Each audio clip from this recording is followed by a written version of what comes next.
Prezados alunos, nessas próximas 2 semanas, o tema das nossas aulas vão ser os sistemas especialistas, ou em inglês, como a gente conhece, os Expert Systems.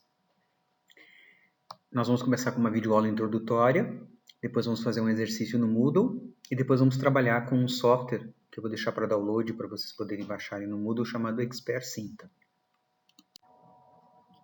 Quando a gente fala em um sistema especialista, a gente precisa falar de conhecimento e de domínio.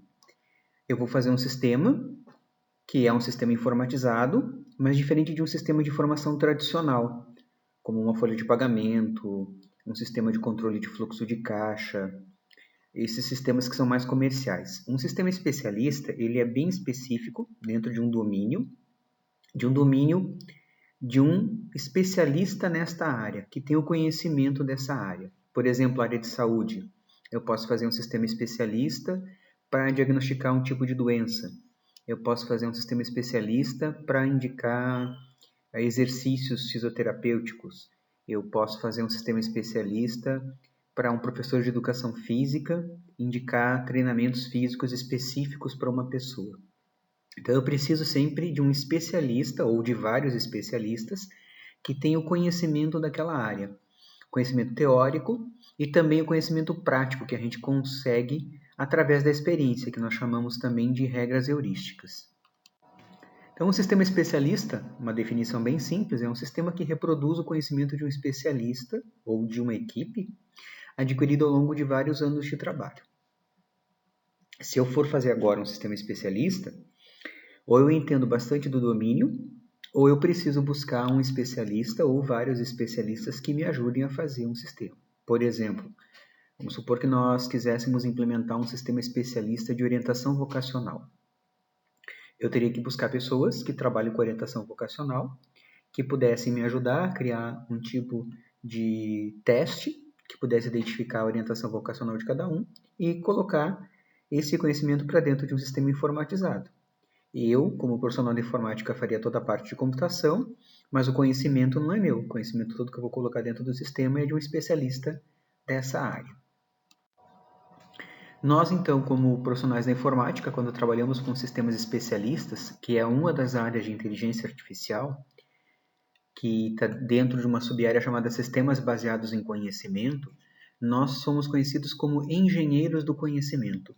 Nós vamos, então, junto ao especialista do domínio no qual nós queremos desenvolver um sistema, adquirir conhecimento. Não que nós vamos aprender esse conhecimento, nós vamos ter que encontrar alguma forma de colocar esse conhecimento do especialista dentro do nosso sistema. Como é que eu posso fazer a aquisição desse conhecimento junto do especialista? Primeiro, decidir, junto com o especialista, qual é o conhecimento necessário, que não tem como colocar todo o conhecimento de uma determinada área, né? Então, por exemplo, vamos fazer um trabalho sobre fisioterapia. É sobre os membros superiores, é sobre os membros inferiores. Então, decidir junto com o especialista qual vai ser o foco.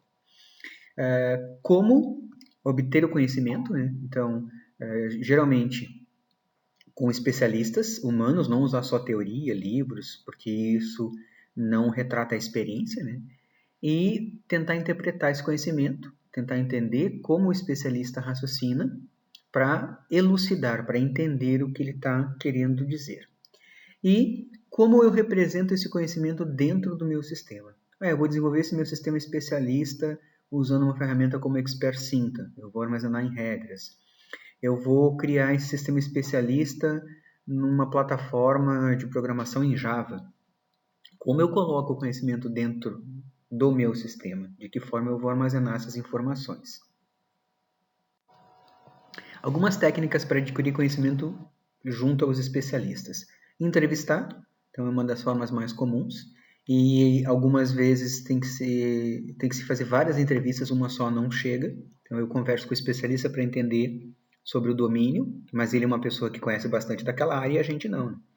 Então, eu posso ter que fazer várias entrevistas até entender realmente como ele raciocina para poder entender qual vai ser a melhor forma de implementar esse sistema para este domínio, que dependendo do domínio pode ser diferente. Protocolos, algumas áreas têm protocolos rígidos para seguir. Por exemplo, uma vez um aluno que era me orientando, fez um sistema especialista para doação de sangue. Tem todo um protocolo a ser seguido para doação de sangue. Então, agora, por exemplo, se fala muito na questão do Covid, né? O protocolo de atendimento dos pacientes que têm suspeita de Covid. Então, algumas áreas são bem rígidas. E eu preciso, então, entender como funciona esse protocolo e fazer com que meu sistema siga esses protocolos, para que ele possa dar uma resposta de acordo com o raciocínio do especialista. Ele tem que dar uma resposta de acordo com o conhecimento daquela área, daquele domínio que eu estou tratando. Quais são as nossas responsabilidades, então, nós profissionais da área de informática, que somos conhecidos, então, como engenheiros do conhecimento, quando trabalhamos com esses sistemas da área de inteligência artificial? Nós temos que aconselhar os especialistas do domínio na questão da aquisição, como adquirir o conhecimento, nós que vamos decidir isso, e gerenciar suas ferramentas, entrevistas, protocolos, observações. Nós vamos criar uma base de conhecimento. Quando a gente fala em sistemas de inteligência artificial, a gente não fala de dados. Um sistema tradicional, ele guarda dados. Data de nascimento de uma pessoa, o endereço, o nome da pessoa, o nome do pai, o nome da mãe, isso tudo são dados. Um sistema de inteligência artificial, ele guarda conhecimento. Nesse caso aqui específico, que é um sistema especialista, ele guarda o conhecimento de um especialista em um determinado domínio.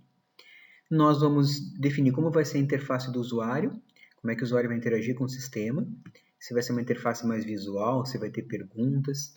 E nós também temos que treinar os usuários para usarem o sistema. Geralmente, quando a gente cria um sistema especialista, ele é feito para um especialista utilizar, não é para qualquer pessoa. Depende muito da área. Por exemplo, vamos supor que nós vamos criar um sistema para auxiliar um psicólogo quando ele vai fazer o atendimento de um paciente. E esse sistema vai fazer uma série de perguntas que vão ajudar o psicólogo a tomar alguma decisão. Eu não posso colocar um sistema desses na web ou fazer um aplicativo e disponibilizar numa loja de aplicativos e qualquer pessoa baixar e usar o sistema. Porque eu posso estar fazendo alguma coisa errada, dando um diagnóstico errado. Então, o correto é desenvolver esse sistema para auxiliar um especialista do domínio a atender o seu paciente. Algumas áreas que não têm tantas restrições podem desenvolver um sistema especialista que fique disponível na web ou como um aplicativo sem problema nenhum. Uma vez um aluno fez um sistema que era para ajudar as pessoas a descobrirem se elas tinham direito a algumas questões previdenciárias, alguns benefícios. Então, o especialista do domínio, que era um advogado especialista em direito previdenciário, ajudou a construir toda a base de conhecimento e esse sistema ficou aberto, disponível na web. O que eu crio, né, quando eu vou fazer um sistema especialista? O que eu preciso criar? A gente não usa base de dados, a gente chama isso de uma base de conhecimento. E eu preciso de um conjunto de operadores para buscar as informações dentro dessa base de conhecimento. Tá? Muitas vezes eu posso até guardar o conhecimento dentro de uma base de dados, um sistema gerenciador de base de dados, como Oracle, SQL Server, MySQL e outros. Mas a forma de guardar não é a mesma, porque eu não estou guardando dados, eu estou guardando o conhecimento de um especialista ou de especialistas. Além do conhecimento, eu tenho que definir uma forma de buscar esse conhecimento e entender como é que o meu especialista raciocina para eu poder colocar isso dentro do meu sistema. Então, a gente tem basicamente dois tipos de raciocínio. O que a gente chama de raciocínio para frente, que é bottom-up, e o raciocínio para trás, que é top-down. Eu vou ter que entender do domínio junto com o especialista para poder descobrir qual é a forma de raciocínio que ele usa. Vou dar um exemplo aqui para vocês entenderem um pouco melhor. Raciocínio para frente. Se o paciente está com dor de cabeça e a temperatura está alta, então o paciente tem febre. Tá? Então eu tenho um ponto inicial, uma série de condições, e eu chego numa conclusão. É como se eu estivesse fazendo um if dentro do meu código de programação. Tá? If, paciente com dor, and, temperatura alta, then, então o paciente tem febre. Eu posso fazer esse mesmo raciocínio para trás, pegando a conclusão, que é a febre. Se o paciente tem febre, então a temperatura está alta e provavelmente ele está com dor de cabeça. Tá? Eu começo com a hipótese e chego em valores para confirmar. Qual deles usar? O que o meu especialista achar que é o mais indicado, ou eu, observando o trabalho dele, entrevistando, seguindo os protocolos, eu identifico qual é a forma de raciocínio mais indicada para quê. O que o meu sistema especialista tem de diferente de um sistema tradicional?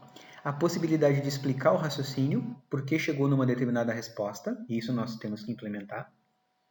A possibilidade de adquirir conhecimento novo ou modificar o conhecimento antigo. Então, nós temos que criar uma interface que possibilite que os especialistas possam modificar o conhecimento com uma nova regra, com um novo entendimento sobre um determinado tema, com uma modificação de protocolo, assim como existe a manutenção de um sistema de informação tradicional, também existe de um sistema especialista. Como o raciocínio do especialista não muda, a ideia é permitir que ele possa alterar o conhecimento e não a forma de raciocinar, que daí isso já é um pouco mais complexo, tem a ver com o nosso algoritmo que nós vamos implementar. Algumas funções de um sistema especialista. Resolver problemas complexos tão bem quanto ou até melhor que um especialista humano, isso é bem controverso, né?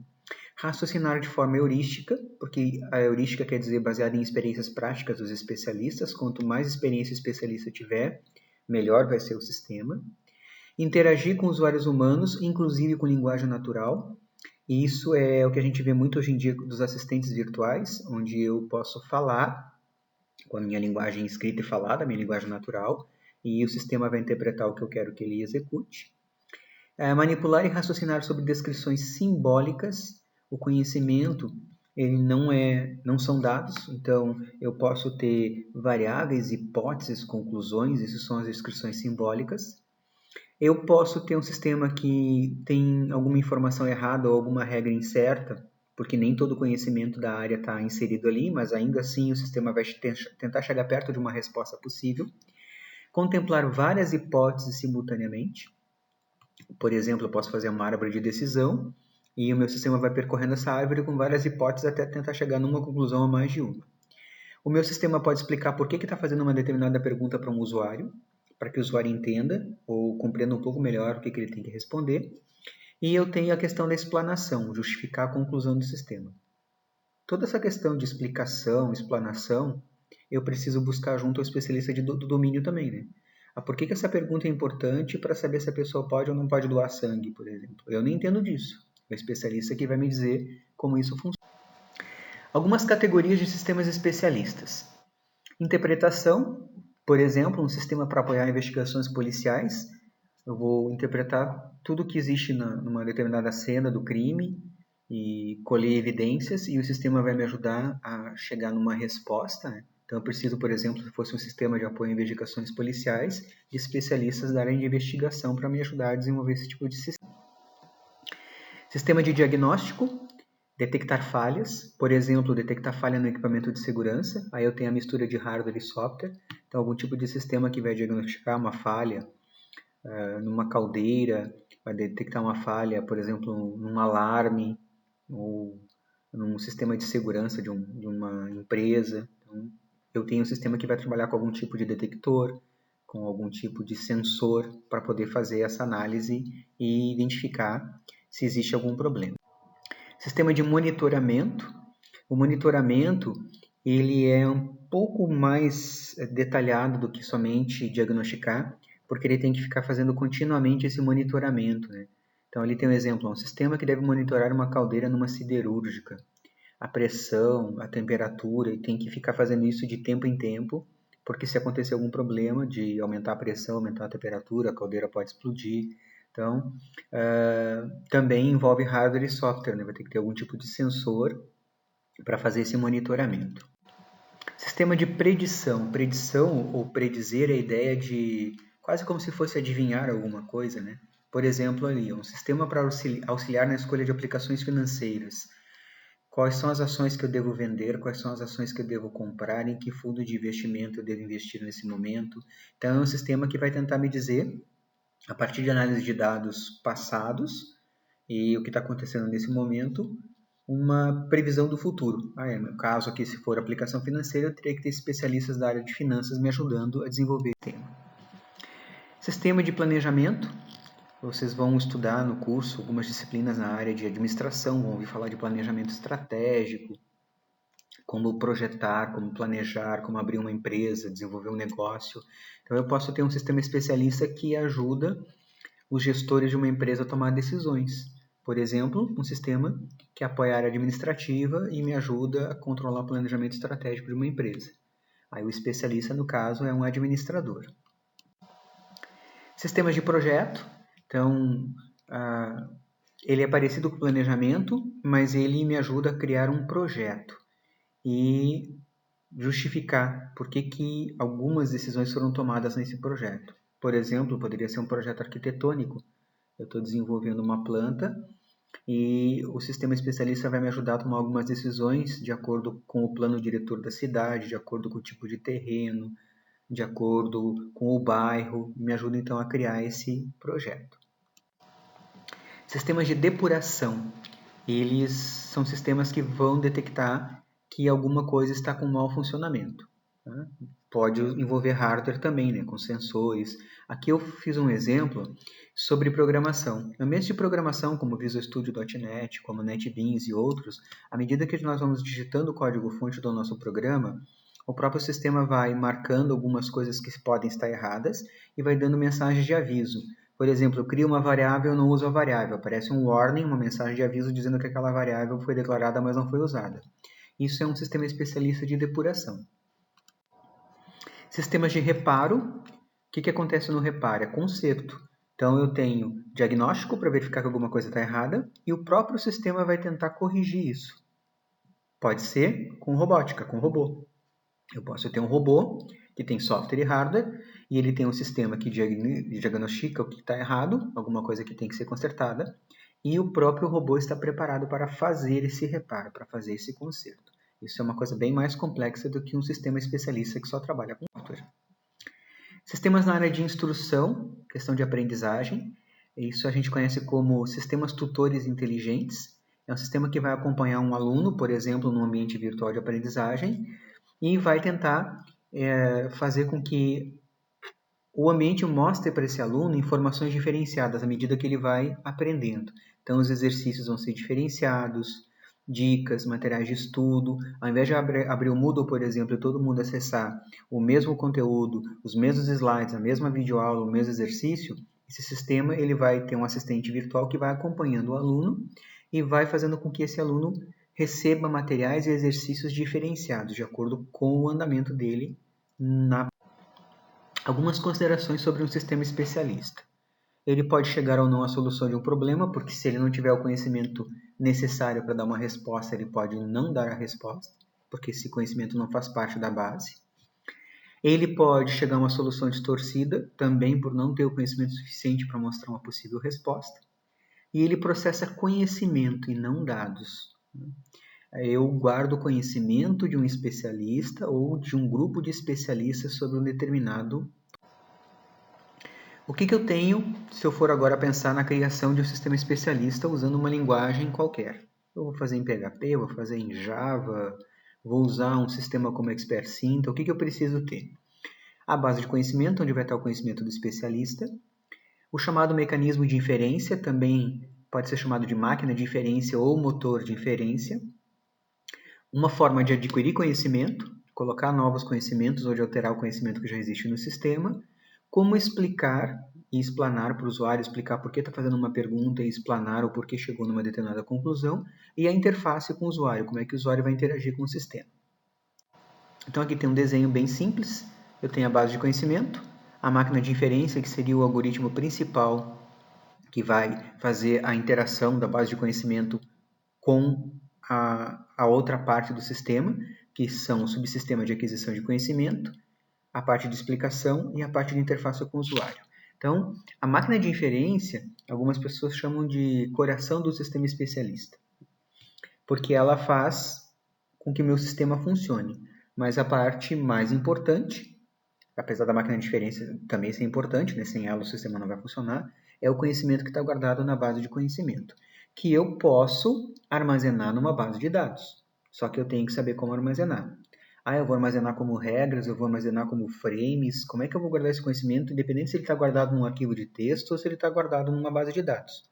Mas ele é um conhecimento de um especialista sobre um determinado domínio. Então, a base de conhecimento é tudo que o meu especialista sabe de um determinado assunto, e a gente costuma chamar isso de fatos e regras. Tá? Então, regras para chegar numa solução. Se está chovendo e está fazendo muito frio, então eu devo proteger as plantas porque o frio pode fazer com que as folhas se queimem. Isso poderia ser uma regra de um sistema especialista na área de agricultura. Tá? Isso quem vai me dizer é o mecanismo de inferência, ou motor, ou máquina, busca as regras na base de conhecimento e faz a avaliação delas. Vai buscando as respostas do meu usuário para as perguntas que o sistema vai fazendo.